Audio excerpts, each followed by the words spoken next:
have a very terrifying, disturbing story I have to tell you.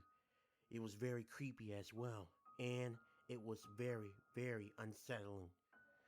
This happened 6 months ago. I discovered my girlfriend left me for another man, and I was really hurt by it. I was hurt to the point my friends had to step in and stay with me for a couple of days because I was so depressed and so unhappy. My friends decided that we should all, including me, should hit the club tonight and have a little fun and to let go of all the stress and all the burden and all the heartache. I really didn't want to go at first, but my friends Joey and Marty kept persuading me to go. So I changed my mind and I went. We got to the club and I started drinking immediately. I had about 3 bottles of tequila and I was really feeling good at the moment. It wasn't until I noticed a woman staring at me for about a few minutes. When I turned and looked at her, she did not turn away. She kept staring at me and smiling and winking at me. I could tell this woman was being flirtatious. She actually didn't look too bad. Matter of fact, she actually looked really hot. She had on a tight red skirt and she had on some wedge heels. She had glasses on, but something about those glasses made her even more attractive. She had blue eyes, and she kept on giving me a gesture like she wanted me to come over there. I didn't really want to at first, but my friends noticed what was going on and they said, "Bro, go fucking talk to her. I think she likes you." And I thought to myself, you know what? I am gonna go over there. What harm could it do? So when I went over there, I talked to the woman. She said her name was Jessica, and we hit it off very well. We had a lot in common. But here's where things got a little bit weird, and this should have been a warning sign, but I was drunk and I was amazed by this woman's beauty. She asked me, Do you want to come back to my place? at first, I was really hesitant not to go, but Joe and Marty said, "Dude, this girl wants to have sex with you. You really gonna turn her down, bro? Come on."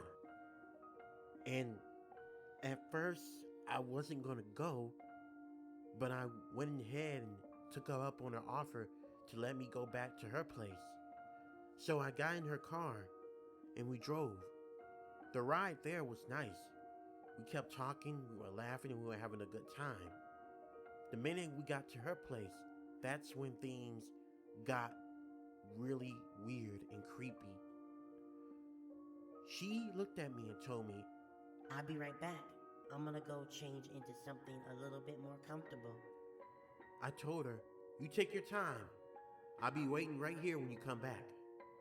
After she left to go change, I noticed a smell of rotten meat started to fill the area in the living room. So I went around her house to investigate because that smell was really, really turning my stomach and it almost made me want to throw up. As I was looking around, I noticed there was a basement door downstairs in our house, and I noticed that's where the smell was coming from.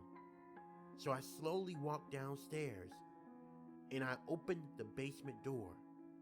When I opened it and got inside, I was horrified and disgusted by what I just saw. There were dead, decapitated corpses all around the basement room, every single where. Blood, guts, intestines, entrails everywhere. It made me almost throw up. But before I could even react it, there was a voice behind me saying, I see you found my collections of corpse. Don't worry, you're gonna be joining my collection soon, dumb boy. I turned around and the beautiful woman I saw at the club was no more. She was a psychopathic killer. Her eyes looked crazy. Her beautiful blonde hair was covered in blood. She had a very large electric chainsaw and she was coming after me with it. I did all I could to try to find a way to escape, but this woman was coming at me at full force. She kept on laughing. She kept on screaming. She thought the whole thing was a joke and a fun game. Just as I was about to give up hope, I noticed there was a window on the bottom right-hand corner of the basement. She looked at me and said, "Don't you dare escape." but I didn't listen to her.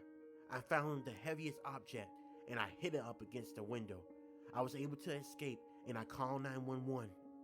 When they came, they told me about her. They said that there were several men that went missing about 2 years ago. Officer said when the woman would kill these men, she would do unspeakable things to them, which I'm not going to repeat on this video.